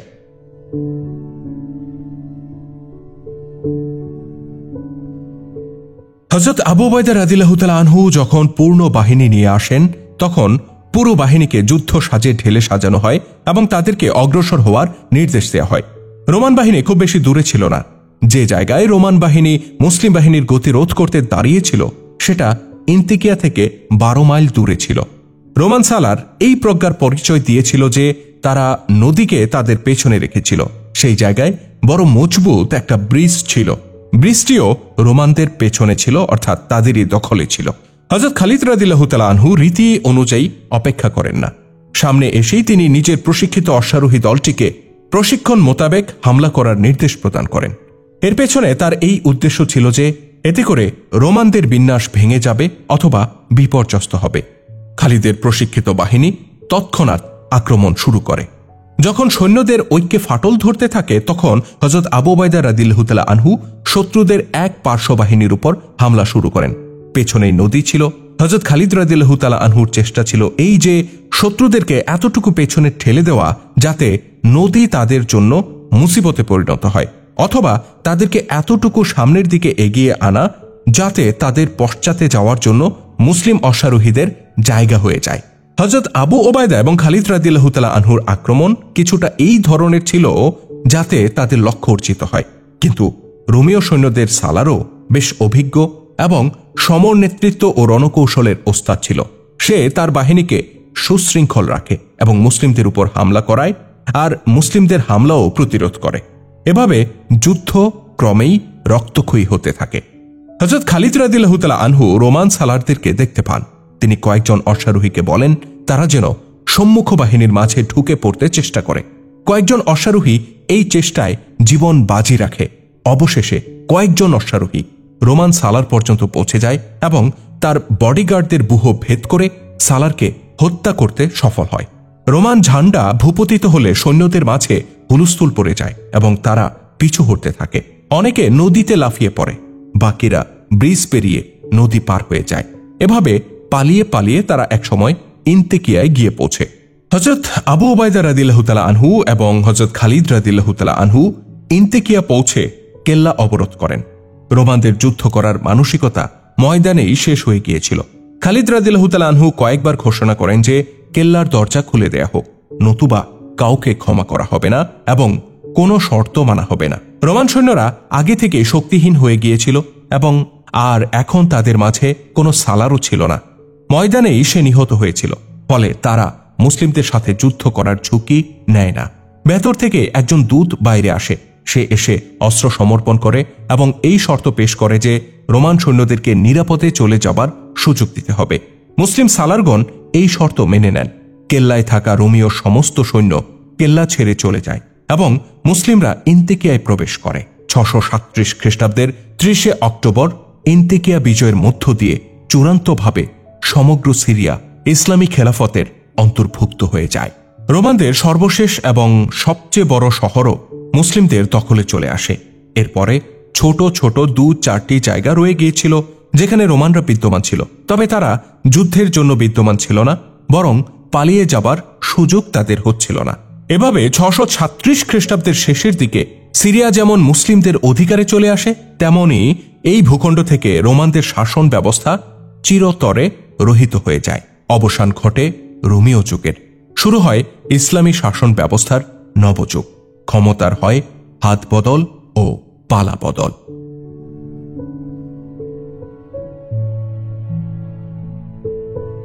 কুস্তুনতুনিয়ায় হেরাক্লিয়াস খ্রিস্টানদের এক প্রতিনিধি দলের সামনে তার মহলে বসা ছিলেন। ইনি সেই সম্রাট হেরাক্লিয়াস যার চোখের হালকা পলকে মানুষদেরকে জল্লাদের হাতে তুলে দেয়া হতো। ইনি সেই হেরাক্লিয়াস যিনি প্রথম দিকে মুসলিমদেরকে চিরতরে নিশ্চিহ্ন করে দেওয়ার ব্যাপারে আত্মবিশ্বাসী ছিলেন। ইনি সেই হেরাক্লিয়াস যিনি একসময় একথা বলে আশ্চর্য প্রকাশ করেছিলেন যে আরবের এই বুদ্ধদের এই দুঃসাহস কিভাবে হলো যে তারা রোম সাম্রাজ্যের সীমানায় পা দিয়েছে। কিন্তু অল্প কিছুদিন পরেই সেই হেরাক্লিয়াস তার রাজত্বের অর্ধেকটা মুসলিমদের হাতে তুলে দিয়ে পরাস্ত অবস্থায় নিজের রাজধানী কুস্তুনতুনিয়ায় বসা ছিলেন, যেন কখনো হার না মানা জুয়ারি বাজিতে হেরে গেছে এবং তার কাছে এক টুকরা পয়সাও নেই। হেরাক্লিয়াস তার সামনে উপস্থিত ঈসাই প্রতিনিধি দলকে বলছিলেন, তোমরা কিভাবে আমাকে নিশ্চয়তা দিতে পারো যে তোমরা মুসলিমদেরকে তাদের দখলকৃত অঞ্চল থেকে বের করে দেবে? যদি তোমাদের মাঝে এতটুকু জান প্রাণ থাকতো তাহলে আজ আমাকে তোমাদের মাঝে এভাবে বসতে হতো না। ঈসাই প্রতিনিধি দলের নেতা বলে, রোম সম্রাট, এখন এই চিন্তা করা অর্থহীন যে পরাজয়ের দায় ভার কার। আমরা যে বিষয় নিয়ে এসেছি তা আরেকবার শুনুন। আপনারা যে ভূখণ্ড মুসলিমদের হাতে তুলে দিয়ে এসেছেন সেটা না আপনাদের ছিল না মুসলিমদের, সেটা আমাদের ভূখণ্ড। পরাজয় আপনার সেনাবাহিনীর হয়েছে, কিন্তু আমরা এক ভিন জাতির গোলামে পরিণত হয়েছি। মুসলিমরা আমাদের থেকে কর নিয়েছে, এটা আমাদের জন্য অপমানজনক। আমাদের দুর্বলতা হলো আমরা একাকী মুসলিমদের বিরুদ্ধে লড়তে পারছি না, তবে আমরা অবশ্যই লড়াই করব। আমরা আমাদের জীবন কোরবান করতে প্রস্তুত আছি, কিন্তু আপনার সাহায্য আমাদের দরকার। যদি আপনি সাহায্য করার প্রতিশ্রুতি দেন তাহলে আমরা মুসলিমদের বিরুদ্ধে যুদ্ধের ঘোষণা করব। সিরিয়ার উত্তরাঞ্চলে বসবাসকারী এই খ্রিস্টানদের কথা হেরাক্লিয়াস এভাবে শুনছিলেন। বেশিরভাগ ঐতিহাসিক লিখেছেন হেরাক্লিয়াস তলে তলে সিরিয়ার নির্ভরযোগ্য পাদ্রীদেরকে উস্কে দিয়েছিল যেন তারা খ্রিস্টানদেরকে মুসলিমদের বিরুদ্ধে ব্যবহার করে। ইতিহাসেও এই তথ্য লেখা আছে যে খ্রিস্টানরা প্রস্তুত হয়ে গিয়েছিল। ঈসাইদের যে প্রতিনিধি দল হেরাক্লিয়াসের সামনে বসা ছিল, তাদের এই খবর জানা ছিল না যে যে প্রস্তাব তারা হেরাক্লিয়াসের সামনে পেশ করতে এসেছে, হেরাক্লিয়াস আগে থেকেই তা বাস্তবায়নের জন্য আত্মনিয়োগ করেছে। আগত প্রতিনিধি দলের কাছে তিনি এটা প্রকাশ করতে চান যে তাদেরকে সাহায্য করে তিনি তাদের উপর মহা অনুগ্রহ করেছেন। পরিশেষে হেরাক্লিয়াস প্রতিনিধি দলকে জানান যে তারা যেন ফিরে গিয়ে স্থানীয় পাদ্রীদের সাথে মিলিত হন এবং পাদ্রীরা তাদেরকে জানাবে যে তাদের পেশকৃত প্রস্তাব কিভাবে কার্যকর হবে। হেরাক্লিয়াস তাদেরকে এই কথা বলেও আশ্বস্ত করেন যে ঈসাইরা যখন মুসলিমদের উপর জায়গায় জায়গায় হামলা শুরু করবে, তখন হেরাক্লিয়াস তাদেরকে সাহায্য করতে তার রাজকীয় ফৌজ পাঠিয়ে দেবেন। মুসলিম সালাররা তাদের গোয়েন্দা বিভাগের লোকদেরকে চতুর্দিকে ছড়িয়ে রেখেছিলেন, যাদের মধ্যে এমন গোয়েন্দাও ছিল যারা ঈসাই বেশে ঈসাইদের সঙ্গেই থাকত এবং পাদ্রীদের মুরিদ হয়ে গিয়েছিল। তাদের মধ্যে কিছু গোয়েন্দা সিরিয়া ছেড়ে দক্ষিণ তুর্কিস্তান পর্যন্ত চলে গিয়েছিল। এটি রোম সাম্রাজ্যের অংশবিশেষ ছিল। একদিন একজন গোয়েন্দা উত্তর সিরিয়ার গোয়েন্দাদের থেকে তথ্য নিয়ে হযরত আবু উবাইদা রাদিয়াল্লাহু তাআলা আনহুর কাছে এসে বলে যে খ্রিস্টানরা ব্যাপকভাবে যুদ্ধের প্রস্তুতি নিচ্ছে এবং হেরাক্লিয়াস তাদেরকে সাহায্য করার প্রতিশ্রুতি দিয়েছে। এরপর আরও দুজন গোয়েন্দা এসে একই রিপোর্ট দেয়। এসব রিপোর্টের ভিত্তিতে এক ভয়ঙ্কর অবস্থা সামনে আসে। এই অঞ্চলে ঈসাইদের লোকজন অনেক ছিল। হযরত আবু উবাইদা রাদিয়াল্লাহু তাআলা আনহু এবং খালিদ রাদিয়াল্লাহু তাআলা আনহুর জানা ছিল যে ঈসাইদের বিরুদ্ধে এরকম যুদ্ধ অত্যন্ত মারাত্মক হবে। এর কারণ এই ছিল যে রোমানরা যেসব এলাকা ছেড়ে গিয়েছিল তা তাদের ছিল না। তারা পালিয়ে রোমানদের মূল সাম্রাজ্যে গিয়ে আশ্রয় নিয়েছিল। অধিকৃত ভূখণ্ড মূলত ঈসাইদের ছিল। মুসলিমদের আনুগত্য স্বীকার করায় তাদের প্রতি কোনো সামাজিক, অর্থনৈতিক কিংবা ধর্মীয় নিষেধাজ্ঞা বলবৎ করা হয়নি, কিন্তু তারপরেও তারা মুসলিমদের গোলামি মেনে নিতে পারছিল না। যুদ্ধ করতে এসে পরাস্ত হলে তাদের জন্য পালানোর কোনো জায়গাও ছিল না। তাই তারা যুদ্ধের প্রস্তুতি এমনভাবে নিচ্ছিল যা তাদের জয়ের কারণ হতে পারত। গোয়েন্দাদের থেকে পূর্ণ রিপোর্ট নেওয়া হয় যে ঈসাইদের সংখ্যা কত হবে, তাদের অস্ত্রশস্ত্র কেমন হবে এবং তাদের নেতৃত্ব কেমন হবে। ধারণা করা হচ্ছিল যে যুদ্ধের নেতৃত্বে দিবে রোমান সালাররাই, কেননা ঈসাইদের মধ্যে নেতৃত্ব দেওয়ার মতো কোনো সালার ছিল না। কেউ থেকে থাকলেও সে মুসলিমদের সালারদের সমপর্যায়ের কখনোই ছিল না। তারপরেও যে উদ্ভূত পরিস্থিতির সৃষ্টি হয়েছিল তাতে মুসলিমদের জন্য বিরাট শঙ্কার কারণ হতে পারত। আবু উবাইদা হযরত খালিদ রাদিয়াল্লাহু তাআলা আনহুকে ডেকে বলেন, আবু সুলাইমান, সিরিয়ায় আমাদের রাজত্ব নবজাতক শিশুর মতো। আমাদের কদম এখনো জমেনি। যদি আমরা কোনো ঝুঁকি নেই এবং তাতে পরিস্থিতি আমাদের প্রতিকূলে চলে যায়, তাহলে আমরা মদিনা পর্যন্ত জীবিত পৌঁছাতে পারব না। খালিদ রাদিয়াল্লাহু তাআলা আনহু বলেন, আমিনুল উম্মত, আমাদের জীবিত থাকা না থাকার প্রশ্ন নয়। এটা চিন্তা করুন যে তখন ইসলামের পতন শুরু হয়ে যাবে, কেননা সমস্ত সৈন্য এখন সিরিয়ায়। হযরত আবু উবাইদা রাদিয়াল্লাহু তাআলা আনহু বলেন, এটা কি ভালো হয় না যে আমরা এ বিষয়ে আমিরুল মুমিনিনকে অবগত করি এবং মদিনা থেকে আরো সাহায্য চাই? আমাদের সংখ্যা আর কতই বা আছে? খালিদ রাদিয়াল্লাহু তাআলা আনহু বলেন, আমিনুল উম্মত, মদিনা পর্যন্ত বার্তা যেতে এবং সেখান থেকে সাহায্য আসতে অনেক সময় লেগে যাবে। এটা কি ভালো হয় না যে বিভিন্ন জায়গায় ছড়িয়ে থাকা আমাদের সৈন্যদেরকে আমরা এক স্থানে সমবেত করি? সেসব স্থানে আমরা একান্ত প্রয়োজন মতো সৈন্য রাখব আর বাদ বাকিদেরকে কোথাও প্রত্যাহার করে নিয়ে আসব। খোদার কসম, আমি ঈসাইদেরকে খোলা ময়দানে এনে লড়াই করতে চাই। এসব আলোচনা হিমসে বসে করা হচ্ছিল। সেখানে অন্যান্য সালারাও ছিল। তাদের সকলের মত ছিল, আমরা হিমসের ভেতরেই থাকব আর ঈসাইদেরকে এখানে এসে অবরোধ করার সুযোগ দেব। হযরত আবু উবাইদা রাদিয়াল্লাহু তাআলা আনহু অধিকাংশের মত অনুযায়ী এটাকেই রায় হিসেবে ঘোষণা করেন। আশেপাশের এলাকায় যেসব মুজাহিদ ছিল তাদেরকেও হিমসে এনে সমবেত করা হয়। এর পাশাপাশি হযরত আবু উবাইদা রাদিয়াল্লাহু তাআলা আনহু একজন দ্রুতগামী দূতের হাতে আমিরুল মুমিনিন হযরত ওমর রাদিয়াল্লাহু তাআলা আনহু বরাবর একটি বার্তা পাঠান। সেই বার্তায় তিনি বিস্তারিতভাবে জানান যে হেরাক্লিয়াসের পৃষ্ঠপোষকতায় ঈসাইরা কেমন পরিস্থিতি সৃষ্টি করেছে।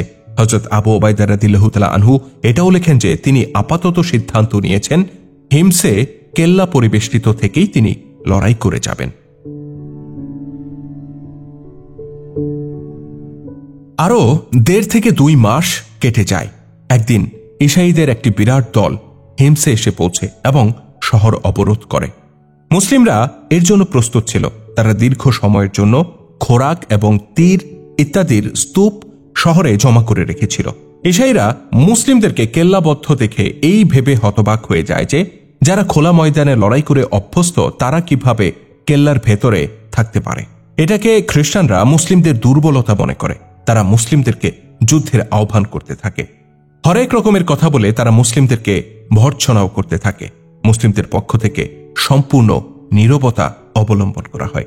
হযরত আবু উবাইদা রাদিয়াল্লাহু তাআলা আনহু, হযরত খালিদ রাদিয়াল্লাহু তাআলা আনহু সহ অন্যান্য সালারগণ এই সিদ্ধান্ত নিয়ে রেখেছিলেন যে তারা বাইরে বের হয়ে গেরিলা ধারার আক্রমণ করে করে খ্রিস্টানদেরকে অস্থির ও তটস্থ করে তুলবেন। কিন্তু হামলা করার সুযোগই আসে না। অবরোধের চতুর্থ কিংবা পঞ্চম দিন চলছিল। হঠাৎ খ্রিস্টানদের মধ্যে হুলস্থুল পড়ে যায়। তাদের উপর কোনো একটা বিপদ নেমে এসেছিল কিংবা সম্ভবত কোনো একটা বিপদ আপতিত হতে যাচ্ছিল।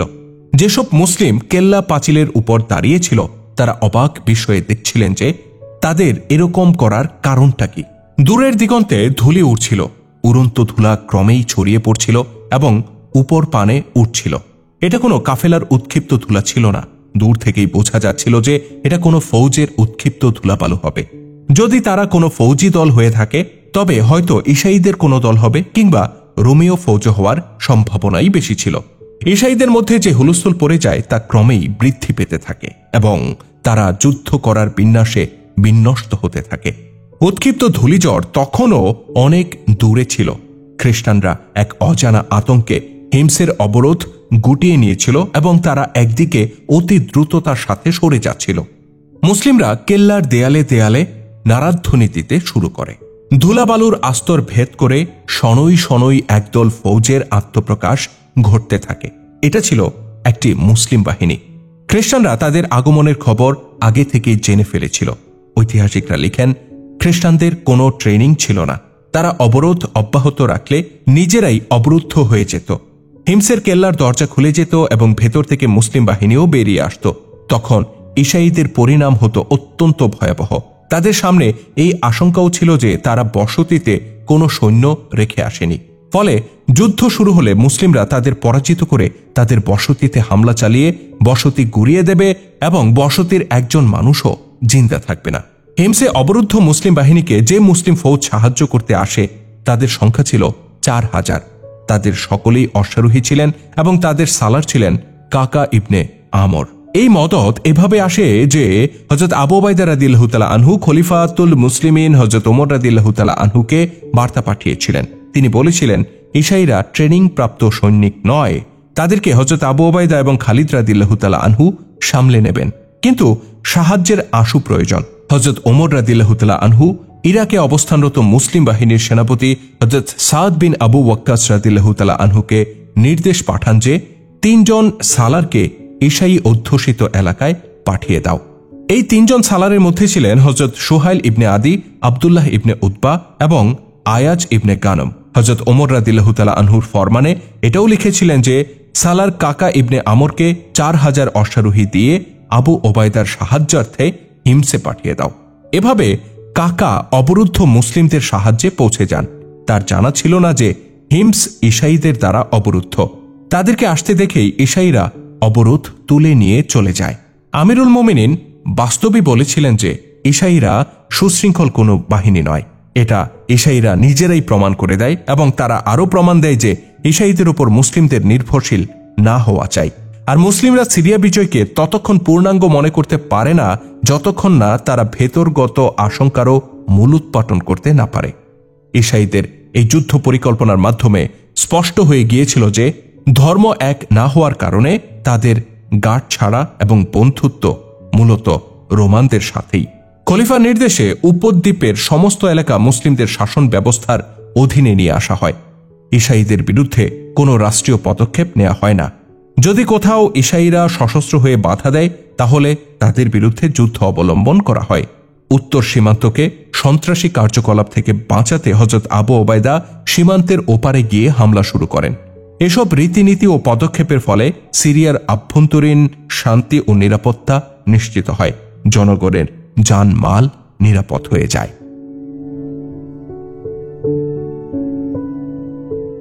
হযরত ওমর রাদিয়াল্লাহু তাআলা আনহু ন্যায় আর ইনসাফের মূর্ত প্রতীক ছিলেন। তার ন্যায় আর ইনসাফের লাঠি দ্বারা তিনি সবাইকে সমানভাবে শায়েস্তা করতেন। তার ন্যায়দণ্ড গরিব, আমির, রং, বংশ এবং মনিব গোলামকে চিনত না।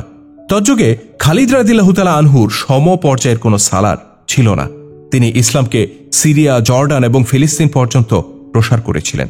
বাইতুল মুকাদ্দাসের বিজয়ী যেই হন না কেন, এতে কোনো সন্দেহের অবকাশ নেই যে খালিদ রাদিয়াল্লাহু তাআলা আনহু ছিলেন এই বিজয়ের অগ্রনায়ক।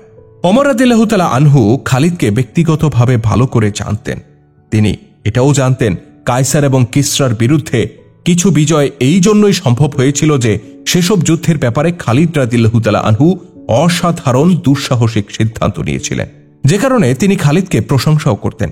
কিন্তু যখন ওমর রাদিয়াল্লাহু তাআলা আনহুর কানে খালিদের ব্যাপারে এমন একটা অভিযোগ পৌঁছে যা ইসলামের রীতিনীতির বিরোধী ছিল, তখন ওমর রাদিয়াল্লাহু তাআলা আনহু এ ব্যাপারে তৎক্ষণাৎ পদক্ষেপ গ্রহণের নির্দেশ দেন।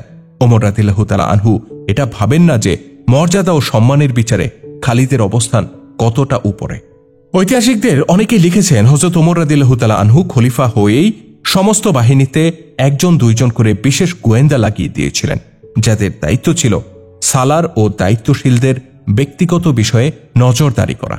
যখন সিরিয়ায় শান্তি ও নিরাপত্তা প্রতিষ্ঠিত হয় এবং খালিদ রাদিয়াল্লাহু তাআলা আনহুকে কনসিরিনের শাসক বানিয়ে দেওয়া হয়, তখন মদিনায় হযরত ওমর রাদিয়াল্লাহু তাআলা আনহু জানতে পারেন যে হযরত খালিদ আশাস বিন কায়েস নামে এক কবিকে 10,000 দিরহাম শুধু এই জন্য পুরস্কার প্রদান করেছে যে ওই কবি খালিদের প্রশংসা করে একটা কবিতা পাঠ করেছিল। হযরত খালিদের পিতা ছিলেন একজন আমির অর্থাৎ গোত্রপতি। খালিদ জীবনে অসচ্ছলতা কি জিনিস তা উপলব্ধি করতে পারেননি। শাহজাদাদের মতো তিনি লালিত পালিত হয়েছিলেন। তার জীবনের একটা বড় সময় কেটেছে যুদ্ধের ময়দানে। তার রুচি আর স্বভাব ছিল উন্নত, মার্জিত। তিনি ছিলেন দানশীল। তিনি ওই কবিকে যে পুরস্কার দিয়েছিলেন তা নিজের পকেট থেকেই দিয়েছিলেন। ওই সময় সালার এবং আমিররা অনেক ধনী হতো। এর কারণ ছিল এই যে দুশ্মনের যে সালারকে তিনি মল্লযুদ্ধে পরাস্ত করতেন তার সমস্ত সহায় সম্পত্তির অধিকারী তিনি হতেন। এছাড়া গনিমতের মাল থেকেও তিনি অংশ পেতেন। হযরত খালিদ রাদিয়াল্লাহু তাআলা আনহু জীবনে অনেক শত্রুপক্ষের সালারকে মল্লযুদ্ধে হত্যা করেছিলেন। তাদের সহায় সম্পত্তি হযরত খালিদ রাদিয়াল্লাহু তাআলা আনহু ব্যক্তিগতভাবে লাভ করেছিলেন। ইতিহাস সাক্ষী যে হযরত খালিদ রাদিয়াল্লাহু তাআলা আনহু তার সমস্ত সম্পদ নিজের কাছে রাখতেন না। ঐতিহাসিকগণ লিখেছেন সিরিয়ার যুদ্ধ সমাপ্ত হলে খালিদ নিজের প্রশিক্ষিত দলটিকে নিজের পকেট থেকে নগদ পুরস্কার দিয়েছিলেন। তার বিশেষ বাহিনী যে নৈপুণ্য আর কীর্তি প্রদর্শন করেছিল তা পূর্বে বর্ণিত হয়েছে। তারা এর চেয়েও বেশি পুরস্কারের যোগ্য ছিল, কিন্তু রাষ্ট্রীয় রীতিনীতিতে পুরস্কারের হিসাবটা ছিল ভিন্ন এবং সেটাই ছিল ইসলামের আইনের সাথে অধিক সাদৃশ্যপূর্ণ।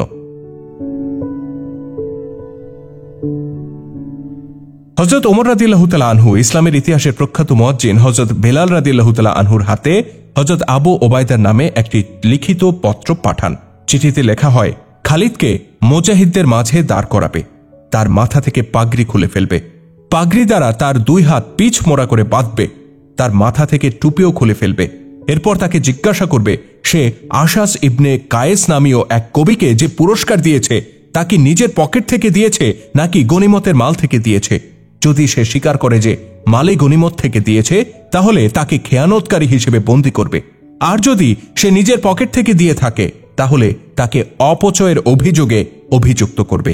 এই দুইয়ের মধ্য থেকে যেই অভিযোগে সে স্বীকার করবে তার প্রতিফল হিসেবে তাকে তার বর্তমান পদ থেকে বরখাস্ত করবে এবং তার স্থানে তুমি কাজ করবে। এটা আরবদের রীতি ছিল যে কারো বিরুদ্ধে অভিযোগ উঠলে তার হাত তারই পাগড়ি দ্বারা বেঁধে জনতার সামনে জিজ্ঞাসা করা হতো যে সে এই অপরাধ করেছে কিনা। একজন সাধারণ লোকের সাথে এমন আচরণ করা হতো, কিন্তু হযরত ওমর রাদিয়াল্লাহু তাআলা আনহু খালিদের মতো একজন সেনাপতি এবং ইতিহাস নির্মাতা সালারকে সাধারণ মানুষের পর্যায়ে এনে দাঁড় করিয়ে দেন। ঐতিহাসিকরা লিখেছেন হযরত আবু ওবায়দা রাদিয়াল্লাহু তাআলা আনহু যখন এই পত্র পাঠ করেন তখন নীরবতা তাকে আচ্ছন্ন করে ফেলে। তিনি কিং কর্তব্য বিমূঢ় হয়ে যান। যদি ওমর রাদিয়াল্লাহু তাআলা আনহু আবু ওবায়দাকে সামান্যতম অনুমতি দিতেন বিষয়টি তদন্ত করার জন্য, তাহলে তিনি খালিদ রাদিয়াল্লাহু তাআলা আনহুর সঙ্গে এমন ব্যবহার কখনোই করতেন না। কিন্তু আবু ওবায়দা জানতেন যে হযরত ওমর ন্যায়ানুগ আচরণ এবং আদল ইনসাফের ব্যাপারে কেমন কঠোর ছিলেন। সে সময় হযরত আবু উবাইদা রাদিয়াল্লাহু তাআলা আনহু হিমসে এবং খালিদ রাদিয়াল্লাহু তাআলা আনহু কনসিরিনে ছিলেন। হযরত আবু উবাইদা দূত পাঠান কনসিরিন থেকে খালিদকে যেন ডেকে আনা হয়। দূত এসে যখন খালিদ রাদিয়াল্লাহু তাআলা আনহুকে বার্তা দেন, তখন খালিদ বসা থেকে লাফ দিয়ে উঠে দাঁড়ান। তিনি নারাধ্বনি দেয়ার মতো বলেন, খোদার কসম, আমাকে আরেকটি যুদ্ধ করার জন্য তলব করা হয়েছে। হযরত খালিদ রাদিয়াল্লাহু তাআলা আনহু মনে মনে এই খুশি নিয়ে হিমসে পৌঁছান যে রোমেওদের বিরুদ্ধে বড় কোনো যুদ্ধে অংশগ্রহণ করতে হবে। কিন্তু তিনি যখন আবু ওবায়দার সামনে আসেন, তখন আবু ওবায়দার চেহারায় বিষণ্ণতার ছাপ দেখতে পান। খালিদ রাদিয়াল্লাহু তাআলা আনহু তার কাছে বসে জিজ্ঞাসা করেন, আমিনুল উম্মত, আমি যে ধারণা করে এসেছি তা কি ভুল? আবু ওবায়দা রাদিয়াল্লাহু তাআলা আনহু গভীর ভগ্নাহত কণ্ঠে বলেন, আবু সুলাইমান, আমিরুল মুমিনিন তোমার উপর অভিযোগ দায়ের করেছেন যে তুমি 10,000 দিরহাম আশাজকে দিয়েছ। যদি তা গনিমতের মাল থেকে দিয়ে থাকো তাহলে এটা খেয়ানতের অপরাধ, আর যদি নিজের পকেট থেকে দিয়ে থাকো তাহলে এটা অপব্যয়, যা ইসলামের দৃষ্টিতে নাজায়েজ। হযরত বেলাল এর জবাব নেবার জন্য এসেছেন। একথা শুনে খালিদ রাদিয়াল্লাহু তাআলা আনহু একেবারেই নীরব হয়ে যান। হযরত আবু ওবায়দা রাদিয়াল্লাহু তাআলা আনহু আরেকবার জিজ্ঞাসা করেন, কিন্তু খালিদ রাদিয়াল্লাহু তাআলা আনহুর মুখ থেকে একটাও শব্দ বের হয় না। মূলত আবু ওবায়দা রাদিয়াল্লাহু তাআলা আনহু চাচ্ছিলেন খালিদ রাদিয়াল্লাহু তাআলা আনহু কিছু না কিছু তো অবশ্যই বলুক, যাতে ওই কাজ করা না লাগে যা আমিরুল মুমিনিন পত্র মারফত নির্দেশ দিয়েছেন। খালিদ রাদিয়াল্লাহু তাআলা আনহুর উপর বিষয়টির এমন প্রভাব পড়ে যে তিনি বেলাল রাদিয়াল্লাহু তাআলা আনহুর দিকে ফিরেও তাকান না। পরিশেষে হযরত আবু ওবায়দা বেলাল রাদিয়াল্লাহু তাআলা আনহুর দিকে তাকান। এর উদ্দেশ্য ছিল এই যে তিনি যেন আরবের রীতি অনুযায়ী খালিদ রাদিয়াল্লাহু তাআলা আনহুর জবানবন্দি নেন। হযরত বেলাল রাদিয়াল্লাহু তাআলা আনহু পূর্ণ নির্দেশ খলিফার পক্ষ থেকেই নিয়ে এসেছিলেন। তার দায়িত্ব ছিল কর্তব্য পূর্ণ করে যাওয়া। খালিদ রাদিয়াল্লাহু তাআলা আনহু কিছুটা সময় চান, যা মঞ্জুর করা হয়। এই সুযোগ তিনি পেতেন, কেননা রীতি অনুযায়ী সমস্ত ফৌজ একত্রিত করার প্রয়োজন ছিল, যাদের সামনে খালিদ রাদিয়াল্লাহু তাআলা আনহু অপরাধ স্বীকার করবেন। হযরত খালিদ রাদিয়াল্লাহু তাআলা আনহুর একজন বোন হিমসে থাকতেন। হযরত খালিদ তার বাসায় যান এবং তাকে বলেন যে ওমর তার উপর এই অভিযোগ আরোপ করেছেন। বোনের সঙ্গে পরামর্শ করার প্রয়োজন এই জন্য দেখা দিয়েছিল যে হযরত ওমর রাদিয়াল্লাহু তাআলা আনহু খালিদ রাদিয়াল্লাহু তাআলা আনহুরই নিকটতম আত্মীয় ছিলেন। হযরত ফাতেমা রাদিয়াল্লাহু তাআলা আনহা বড় দুঃখ হেতু ওমর রাদিয়াল্লাহু তাআলা আনহুর বিরুদ্ধে একটি কঠিন কথা বলে ফেলেন। খালিদ রাদিয়াল্লাহু তাআলা আনহু প্রথমেই চিন্তিত ছিলেন এবং ভেতরে ভেতরে তার ক্ষোভও ছিল। বোনের পরামর্শ তার কাছে ভালো লাগে এবং তিনি আবু ওবায়দার কাছে চলে আসেন। হযরত খালিদ রাদিয়াল্লাহু তাআলা আনহু বলেন, আমিনুল উম্মত, আমি কোনো অপরাধ করিনি, আমি কোনো জবানবন্দিও দেব না। এরপর আসমান ও জমিন যেই দৃশ্য দেখে তা দেখেও কেউ বিশ্বাস করবে না যে এমন আচরণ ওই মহান ব্যক্তিত্বের সাথে করা হচ্ছিল, যিনি ইসলামের মহত্বের ভিত্তি এবং যিনি ছাড়া ইসলাম বর্তমান অবস্থায় পৌঁছতে পারত না। হযরত খালিদ রাদিয়াল্লাহু তাআলা আনহুর হাত পিছমোড়া করে তারই পাগড়িতে বাঁধা ছিল। তার মাথায় টুপি ছিল না। তিনি মাটিতে দোজানো হয়ে বসেছিলেন এবং হযরত বেলাল রাদিয়াল্লাহু তাআলা আনহু তার সামনে দাঁড়িয়ে অপরাধের স্বীকারোক্তি নিচ্ছিলেন। বেলাল রাদিয়াল্লাহু তাআলা আনহু জিজ্ঞাসা করছিলেন, ইবনে ওয়ালিদ, তুমি আশাজকে 10,000 দেনমোহর নিজের পকেট থেকে দিয়েছ নাকি গনিমতের মাল থেকে? খালিদ রাদিয়াল্লাহু তাআলা আনহুর চেহারার রং বিবর্ণ হয়ে গিয়েছিল। তিনি নীরব থাকেন। হযরত বেলাল রাদিয়াল্লাহু তাআলা আনহু আরেকবার তাকে জিজ্ঞাসা করেন। বেলাল বলেন, ইবনে ওয়ালিদ, আমি আমিরুল মুমিনিনের নির্দেশ পালন করছি মাত্র। আমাকে জবাব দাও, তুমি 10,000 দিরহাম তাকে নিজের পকেট থেকে দিয়েছ নাকি গনিমতের মাল থেকে? খালিদ শেষ পর্যন্ত জবাব দেন। তিনি বলেন, আমি নিজের পকেট থেকে দিয়েছি। বেলাল রাদিয়াল্লাহু তাআলা আনহু সাথে সাথে তার হাতের বাঁধন খুলে দেন এবং নিজের হাতে সেই বাঁধন পাগড়ি বানিয়ে তার মাথায় পরিয়ে দেন। অতঃপর বেলাল বলেন, আমাদের সবার উপর আমিরুল মুমিনিনের নির্দেশ পালন করা ফরজ, যে কারণে আমি আজকে তোমাকে এই কৈফিয়তের মুখোমুখি দাঁড় করিয়েছি। আমরা তোমার মতো প্রত্যেক সালারকে সীমাহীন সম্মান ও শ্রদ্ধা করি, কিন্তু যখন আমিরুল মুমিনিন আমাদেরকে এরূপ কোনো নির্দেশ দেন তখন আমরা তা পালন করতে বাধ্য হই। ঘটনাস্থলে যত সৈন্য ছিল তাদের মাঝে নীরবতা বিরাজ করছিল। এই নীরবতার মাঝে ক্ষোভ লুকায়িত ছিল। প্রত্যেকের চোখে মুখে প্রশ্ন আর অভিযোগের চিহ্ন ছিল। সকলের মনের কথা এটা ছিল যে কমপক্ষে হযরত খালিদ রাদিয়াল্লাহু তাআলা আনহুর সাথে এমন আচরণ না হওয়া উচিত ছিল। কিন্তু শৃঙ্খলা ও নিয়মের দাবি ছিল এই যে এক বৈধ কার্যক্রমের বিরুদ্ধে কারো মুখ খোলার উপায় ছিল না। হযরত আবু উবাইদা রাদিয়াল্লাহু তাআলা আনহু এবং হযরত বেলাল রাদিয়াল্লাহু তাআলা আনহুর অবস্থাও এমন ছিল যে তারা চোখ উপরে তুলে উপস্থিত কোনো সালার কিংবা সৈন্যদের দিকে তাকাতেও পারছিলেন না। তাদের দৃষ্টি ছিল নিম্নগামী। তাদের চোখ অশ্রুতে ছল ছল করছিল।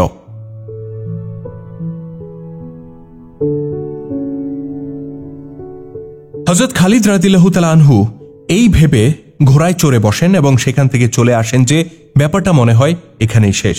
এরপর 7-8 দিন চলে গেলেও খালিদ রাদিয়াল্লাহু তাআলা আনহু নতুন কোনো নির্দেশ পান না। ফলে তিনি শঙ্কিত মনে হিমসে আসেন এবং আবু উবাইদা রাদিয়াল্লাহু তাআলা আনহুর সাথে সাক্ষাৎ করেন। আবু উবাইদা রাদিয়াল্লাহু তাআলা আনহু আমিরুল মুমিনিনের নির্দেশনামা খালিদ রাদিয়াল্লাহু তাআলা আনহুর সামনে এগিয়ে দিয়ে বলেন, আবু সুলাইমান, নাও, এতে কি লেখা আছে পড়ো। এটা ছিল সেই হুকুমনামা যা খলিফা ওমর রাদিয়াল্লাহু তাআলা আনহু আবু ওবায়দার বরাবর পাঠিয়েছিলেন, যেখানে লেখা ছিল খালিদ যেটাই স্বীকার করুক না কেন যেন তাকে বরখাস্ত করা হয়।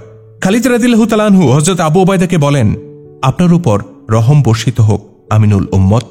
আমিরুল মুমিনিনের এই নির্দেশ আমাকে সেদিনই কেন শোনাননি?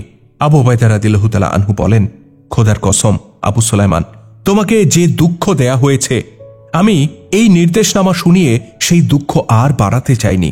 এটা দুঃখের উপর দুঃখ যে তোমাকে বরখাস্ত করা হয়েছে। হযরত খালিদ রাদিয়াল্লাহু তাআলা আনহু নীরবে তার ঘোড়ায় চেপে বসেন এবং হিমস ছেড়ে চলে আসেন। ইতিহাস এই তথ্য দিতে অক্ষম যে খালিদ রাদিয়াল্লাহু তাআলা আনহু তখন আপন মনে কি ভাবছিলেন, তার আবেগে কেমন উত্থান পতন হচ্ছিল। তিনি নিজের পকেট থেকে পুরস্কার দিয়েছিলেন। তার দৃষ্টিতে এটা কোনো অপরাধ ছিল না। তার বিশ্বাস ছিল তাকে যে শাস্তি দেওয়া হয়েছে তা খুবই অপমানজনক এবং কঠিন। তার জীবনের এটা ছিল দ্বিতীয় ঘটনা যেদিন তিনি ভাঙা উদাস মনে সফর করছিলেন। প্রথম ঘটনাটি ছিল মক্কা থেকে মদিনায় আসার সময়। সে সময়ে তিনি আপন মনে উদাসভাবে একাকী সফর করছিলেন। সেই সফরে তিনি মক্কা থেকে মদিনায় গিয়ে নবীজির হাতে ইসলাম গ্রহণ করেছিলেন। আর আজকেও তিনি উদাসভাবে সফর করছিলেন হিমস থেকে কনসেরিনের উদ্দেশ্যে।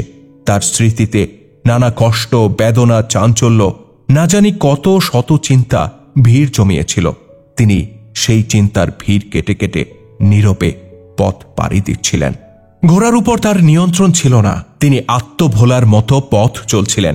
তারপরেও প্রশিক্ষিত ঘোড়া তাকে কনসেরিনে পৌঁছে দেয়। শহরে গিয়েই তিনি তার হাতে গড়া বিশেষ অশ্বারোহী দলটিকে ডেকে পাঠান। এই দলটি ছিল নির্বাচিত ও সুপ্রশিক্ষিত। এই দলটি তাদের থেকে কয়েক গুণ বেশি শক্তিধর শত্রুর পা উপড়ে দিয়েছিল। এই দলটি খালিদের অত্যন্ত প্রিয় পাত্র ছিল। তার স্মৃতিতে ভেসে ওঠে 2 দিন আগের কথা যে এই দলটি তার নির্দেশে কিভাবে শত্রুদের উপর ঝাঁপিয়ে পড়ত আর জয় ছিনিয়ে আনত। অথচ এখন তিনি তাদেরকে তলব করেছেন তাদের থেকে বিদায় গ্রহণ করার জন্য। একসময় প্রিয় দলটি তার সামনে আসে। তিনি তাদের উদ্দেশ্যে বহু কিছু বলতে চান, কিন্তু মুখ তার ফোটে না। মুখ থেকে কোনো কথা বের হয় না। দীর্ঘ নীরবতায় তিনি হারিয়ে যান। মূলত তিনি এই দলের থেকে বিচ্ছিন্নতা এবং বিদায় গ্রহণ সহ্য করতে পারছিলেন না। পরিশেষে তিনি মুখ খোলেন। অস্ফুট কণ্ঠে সংক্ষেপে তাদেরকে বিজয়, বিদ্যুৎগতি, জীবনবাজি আর বীরত্বের মন খুলে প্রশংসা করেন। এরপর তাদেরকে জানান যে তিনি আজকে তাদের থেকে চিরদিনের জন্য বিদায় নিচ্ছেন। খালিদের এই শেষ কথাটি তার হৃদয় এফোর ওফোর করে দেয়। বিদ্যুৎ স্পৃষ্টের মতো তারা শক খায়। তারাও সহ্য করতে পারে না যে প্রিয় নেতা আজকে তাদেরকে ছেড়ে চিরদিনের জন্য চলে যাবেন। ফলে অস্ফুট কান্নায় তাদের শ্বাস ফুলতে থাকে এবং শুনশান নীরবতা নেমে আসে সকলের মাঝে। অবশেষে কান্নার রোল নীরব নিস্তব্ধতাকে ভেঙে খান খান করে দেয়।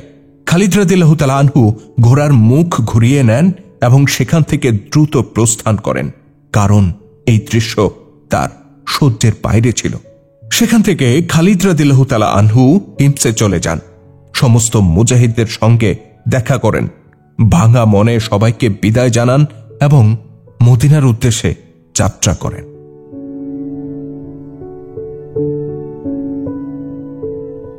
হযরত খালিদ রাদিয়াল্লাহু তাআলা আনহু মদিনায় প্রবেশ করেন, কিন্তু একজন বিজয়ী সালারের বেশে নয় যে জনতা ঘর থেকে বের হয়ে তাকে অভ্যর্থনা জানাবে।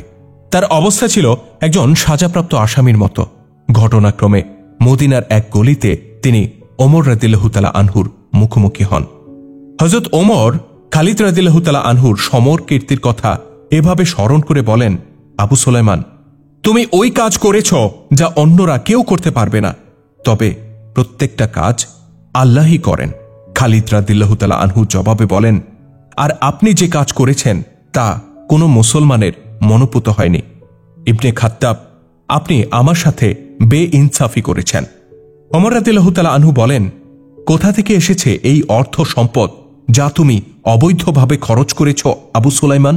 তুমি কি রোমান ও পারস্যদের মতো বাদশাহ হতে চাও? খোদার কসম, তুমি অবশ্যই আমার কাছে সম্মানের পাত্র, তুমি আমার প্রিয় পাত্রও বটে। এখন তোমার বিরুদ্ধে আমার আর কোনো অভিযোগ থাকবে না। খোদার কসম, আমি কোনো সালার, আমির এবং কোনো শাসককে বাদশার মতো হতে দেব না যে কেউ তার প্রশংসায় পঞ্চমুখ হলে সে তার পকেট থেকে পুরস্কার দিয়ে তাকে ভরিয়ে দেবে। হযরত খালিদ রাদিয়াল্লাহু তাআলা আনহু এরপর 1-2 দিন মদিনায় থেকে কনসেরিন চলে যান। তিনি চিরদিনের জন্য মদিনা ছেড়ে চলে যান, আর কখনো তাকে মদিনায় আসতে দেখা যায়নি। আর সেদিনই আল্লাহর তলোয়ার খাপে বদ্ধ হয়ে যায়। আলোচ্য ঘটনা সম্পর্কে অনেক কথাই বলা যায়। ইতিহাস রচয়িতারা এ ব্যাপারে নিজ নিজ অভিমত প্রকাশ করেছেন। কেউ কেউ ওমর রাদিয়াল্লাহু তাআলা আনহুর উক্ত সিদ্ধান্তের বিরুদ্ধে লিখেছেন। খোলাফায়ে রাশেদিনকে হেয় প্রতিপন্নকারীরা লিখেছেন যে ওমর রাদিয়াল্লাহু তাআলা আনহুর মনে খালিদের বিরুদ্ধে ব্যক্তিগত আক্রোশ ছিল, যা তিনি এই পদক্ষেপগুলোর মাধ্যমে মেটান। কিন্তু বাস্তবতা ভিন্ন কিছু ছিল। যদি আমরা বিষয়টিকে বর্তমান যুগ এবং এই যুগের শাসকদের অবস্থা সামনে রেখে ভাবি, তাহলে হযরত ওমর রাদিয়াল্লাহু তাআলা আনহুর ফয়সালা ভালো লাগবে না, ভালো লাগার কথাও নয়।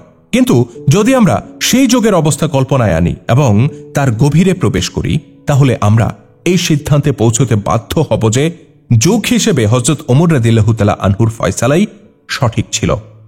হযরত ওমর বলেছিলেন, তুমি কি বাদশাহ হতে চাও? কেন তিনি এই কথা বলেছিলেন? কারণ হলো, বাদশাহদের প্রকৃতি এমনই হয় যে যে ব্যক্তি তার প্রশংসায় 2-4টা বাক্য বলে দেয়, তারা তাদেরকে সম্মান ও পুরস্কার দিয়ে ঢেকে দেয়।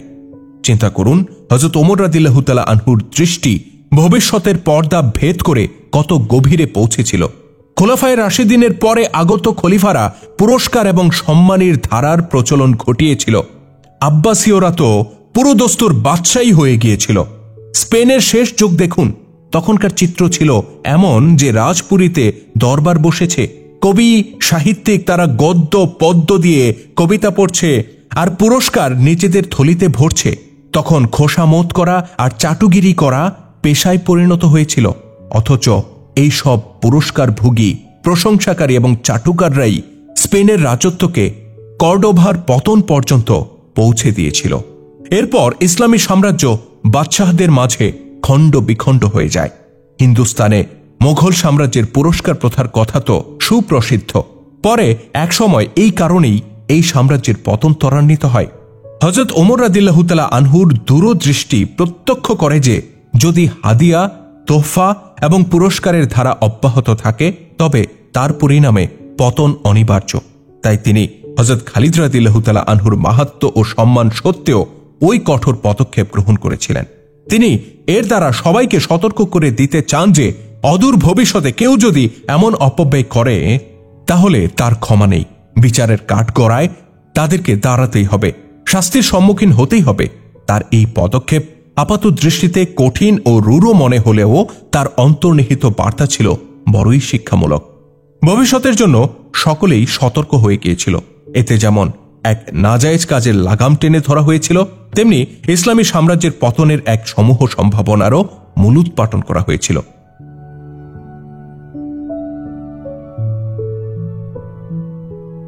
মদিনা থেকে হযরত খালিদ রাদিয়াল্লাহু তাআলা আনহু কনসিরিনে যান।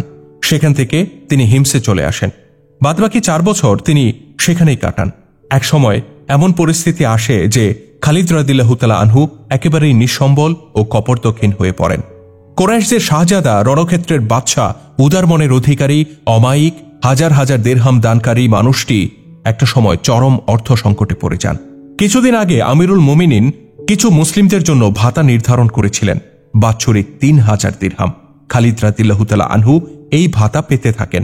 এই ভাতার পয়সা দ্বারাই তিনি পরিবার পরিজন নিয়ে হিমসে জীবনযাপন করতে থাকেন। 639 খ্রিস্টাব্দের জানুয়ারি ফেব্রুয়ারি মোতাবেক 18 হিজরিতে তিনি আরেকটি আঘাতের সম্মুখীন হন। এই আঘাত তাকে একেবারে শেষ করে দিয়েছিল। ফিলিস্তিনের আমওয়াস এলাকায় প্লেগ রোগের প্রাদুর্ভাব ঘটে। অল্প সময়ের মধ্যে এই রোগ মহামারী আকারে সমস্ত ফিলিস্তিন ও সিরিয়ায় ছড়িয়ে পড়ে। মানুষ দ্রুত মৃত্যুর মুখোমুখি হতে থাকে। এ পর্যায়ে হযরত আবু ওবায়দা রাদিয়াল্লাহু তাআলা আনহুর শেষ জীবনের একটি ঘটনা উল্লেখ করা সমীচীন মনে হয়, আর তা হল আমিরুল মুমিনিন হযরত ওমর রাদিয়াল্লাহু তাআলা আনহু এ সময় আবু ওবায়দাকে বার্তা পাঠান যে তিনি যেন মহামারী এড়াতে মদিনায় চলে আসেন। কিন্তু আবু ওবায়দা জবাবে বলেন, আমার যেসব সঙ্গী যুদ্ধের ময়দানে কখনো আমাকে ছেড়ে যায়নি, প্লেগ মহামারীর ভয়ে আমি এখন তাদেরকে ছেড়ে আসতে পারি না। সুতরাং তিনি তার বাহিনীর সাথেই থেকে যান এবং প্লেগ মহামারীর শিকার হয়ে ইন্তেকাল করেন। হযরত খালিদ রাদিয়াল্লাহু তাআলা আনহু যেসব সালার সঙ্গীদের সাথে থেকে একযোগে বড় বড় যুদ্ধে অংশগ্রহণ করেছিলেন, তারাও উক্ত মহামারীতে মারা যান। তাদের মধ্যে হযরত আবু ওবায়দা, সুরাহবিল ইবনে হাসানা, হযরত জাররার, হযরত ইয়াজিদ ইবনে আবু সুফিয়ান অন্যতম ছিলেন। খালিদ রাদিয়াল্লাহু তাআলা আনহুর কয়েকজন সন্তানও এই প্লেগে আক্রান্ত হয়ে মারা যায়। চোখের সামনে প্রিয় সন্তানদের মারা যাওয়াটা খালিদ রাদিয়াল্লাহু তাআলা আনহুর কাছে একটা প্রচণ্ড আঘাত ছিল। তিনি মানসিকভাবে একেবারেই ভেঙে পড়েছিলেন। আঘাতে আঘাতে তার ভেতরটা ক্ষয় হয়ে গিয়েছিল। ওই মহামারীতে প্রায় 25,000-এর মতো মুসলিম মারা গিয়েছিল। হযরত খালিদ রাদিয়াল্লাহু তাআলা আনহু প্রথম থেকেই সদা চুপচাপ থাকতেন, কিন্তু এবার প্লেগে এত এত প্রিয় মানুষের মৃত্যুর পর তিনি এতটাই নীরব হয়ে যান যেন তার কথা বলার শক্তি নিঃশেষ হয়ে গিয়েছিল। মুসলিমদের বিজয়ের ধারা অব্যাহত ছিল। হযরত আবু ওবায়দা রাদিয়াল্লাহু তাআলা আনহুর ইন্তেকালের পর প্রধান সেনাপতি হন হযরত আমর ইবনুল আস রাদিয়াল্লাহু তাআলা আনহু। হযরত খালিদ রাদিয়াল্লাহু তাআলা আনহু যখন মুসলিমদের কোনো বিজয়ের খবর শুনতেন, তখন তার চেহারায় আনন্দ ঝলমল করত, কিন্তু তা ক্ষণিকের জন্য মাত্র। পরক্ষণেই সেই চেহারা মেঘে ঢেকে যেত। খুশির ঝিলিক দূর হয়ে পুরনো বেদনার ছাপ আবার তার চেহারাকে গ্রাস করে নিত। সম্ভবত এই কারণে তার মনে বেদনা জাগত যে আরেকটি যুদ্ধ হয়ে গেল, অথচ তিনি তাতে শরিক হতে পারলেন না।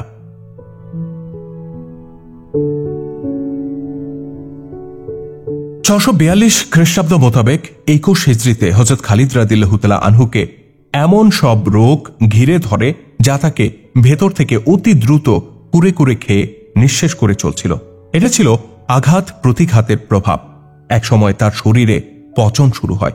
এই অবস্থায় একদিন তার একজন শুভাকাঙ্ক্ষী তাকে দেখতে আসেন এবং তাদের মাঝে আলোচনা হয়। খালিদ রাদিয়াল্লাহু তাআলা আনহু এক পা থেকে কাপড় সরিয়ে তার বন্ধুকে দেখান। তিনি বলেন, মনোযোগ দিয়ে দেখো তো, আমার পায়ের এমন কোনো জায়গা তুমি পাও কিনা যেখানে কোনো আঘাতের চিহ্ন নেই। তার বন্ধুটি এমন কোনো স্থান দেখেন না যেখানে ক্ষতস্থান ছিল না। খালিদ রাদিয়াল্লাহু তাআলা আনহু তার অপর পা আবরণ মুক্ত করে তার বন্ধুকে দেখান এবং আগের মতোই জিজ্ঞাসা করেন। এরপর তিনি এক হাত করে উভয় হাত দেখান এবং উক্ত প্রশ্ন করেন। এরপর তিনি নিজের বুক ও পিঠ দেখান। তার শরীরের 1 বিঘত পরিমাণ জায়গা ছিল না যেখানে জখমের চিহ্ন পাওয়া যায়নি। তার বন্ধু অবাক বিস্ময়ে তার শরীরের সবখানে একই অবস্থা প্রত্যক্ষ করেন। খালিদ রাদিয়াল্লাহু তাআলা আনহু অত্যন্ত ক্ষীণকণ্ঠে বলেন, তুমি কি জানো আমি কত যুদ্ধে অংশগ্রহণ করেছি? এরপরও আমি কেন শহীদ হলাম না? লড়াই করতে করতে আমার মৃত্যু কেন হলো না? আমি কেন আজকে বিছানায় পড়ে মৃত্যুবরণ করছি? খালিদের বন্ধু তাকে আশ্বস্ত করে বলেন, তুমি যুদ্ধের ময়দানে নিহত হতে পারো না আবু সুলাইমান। আল্লাহর রসুল তোমাকে সাইফুল্লাহ উপাধি দিয়েছে। এটি ছিল নবীজির পক্ষ থেকে ভবিষ্যৎবাণী যে তুমি যুদ্ধের ময়দানে মারা যাবে না। যদি তুমি রণক্ষেত্রে মারা যেতে তাহলে সবাই বলতো এক কাফের আল্লাহর তলোয়ার ভেঙে ফেলেছে, অথচ এমনটা হতেই পারে না। তুমি তো ছিলে ইসলামের নাঙা তলোয়ার। ইন্তেকালের সময় হযরত খালিদ রাদিয়াল্লাহু তাআলা আনহুর নিকটে হাম্মাম নামীয় একজন ভৃত্য ছিল। সে জানায় যে মুমূর্ষু অবস্থায় হযরত খালিদ রাদিয়াল্লাহু তাআলা আনহু বলেছিলেন, আমি একটা ওটের মতো মারা যাচ্ছি, বিছানায় পড়ে মারা যাওয়া আমার জন্য কতই না লজ্জার। একথা বলে তিনি ইন্তেকাল করেন এবং ওই আল্লাহর কাছে তিনি পৌঁছে যান যার তলোয়ার ছিলেন তিনি। এভাবে হযরত খালিদ বিন ওয়ালিদ রাদিয়াল্লাহু তাআলা আনহু দুনিয়া থেকে চির বিদায় গ্রহণ করেন। ইন্তেকালের সময় তার বয়স ছিল ৫৮ বছর। হযরত খালিদ রাদিয়াল্লাহু তাআলা আনহু ইন্তেকাল করেছেন। তার ইন্তেকালের খবর দ্রুত সব জায়গায় ছড়িয়ে পড়ে। মদিনায় তার ইন্তেকালের খবর পৌঁছলে বনু মাকজুম গোত্রের মহিলারা কাঁদতে কাঁদতে ঘর থেকে রাস্তায় নেমে আসে। তাদের ক্রন্দন করতে দেখে অন্যান্য গোত্রের নারীরাও ঘরের বাইরে চলে আসে। এভাবে সম্পূর্ণ মদিনা এক শোকস্থলে পরিণত হয়। নারীরা শোকে বুক চাপড়াচ্ছিল এবং ফুপিয়ে ফুপিয়ে কান্না করছিল। আমিরুল মুমিনিন হযরত ওমর রাদিয়াল্লাহু তাআলা আনহু খলিফা হয়েই রাষ্ট্রীয় নিষেধাজ্ঞা জারি করেছিলেন যে কারো মৃত্যুতে যেন কেউ মাতম করে কান্না না করে। তার নির্দেশ কঠিনভাবে পালিত হচ্ছিল। কিন্তু খালিদ রাদিয়াল্লাহু তাআলা আনহুর ইন্তেকালের খবরে নারীরা কাঁদতে কাঁদতে ঘর ছেড়ে বাইরে চলে এসেছিল। হযরত ওমর নিজের বাড়িতে থেকে মহিলাদের এই কান্না ও বিলাপের আওয়াজ শুনতে পান। এতে তিনি চরম ক্ষুব্ধ হয়ে পড়েন। দেয়ালে ঝোলানো লাঠি হাতে তিনি দ্রুত বাইরে আসেন, কিন্তু দরজা পর্যন্ত এসেই তিনি থমকে যান। কিছুক্ষণ চিন্তা করে তিনি ফিরে আসেন আর লাঠিটি সেখানে ঝুলিয়ে রাখেন যেখানে সেটা এতক্ষণ ঝুলেছিল। ওমর রাদিয়াল্লাহু তাআলা আনহু ঘোষণা দেন, বনু মাকজুমের নারীদেরকে আজকে কাঁদতে দাও, তাদেরকে আবু সুলাইমানের ইন্তেকালে মাতম করতে দাও। তাদের কান্না দেখানোর জন্য নয়, আজকের এই ক্রন্দনকারীরা আবু সুলাইমানের মতো ব্যক্তিত্বের ইন্তেকালে কাঁদতেই পারে। হিমসে একটা সুন্দর বাগিচা আছে, সেখানে আছে ফুল ফল সমৃদ্ধ পুষ্পবিথি, মধ্যখানে রয়েছে একটি মসৃণ রাস্তা।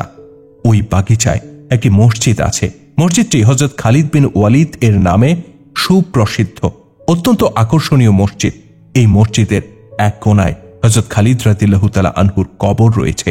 হযরত খালিদ রাদিয়াল্লাহু তাআলা আনহুর বীরত্ব গাথা যারা জানতে চান তারা আজও এই মসজিদ থেকে যেন ওই হুঙ্কার শুনতে পান, আমি পারস্যদের যমদূত, আমি ওয়ালিদের পুত্র খালিদ।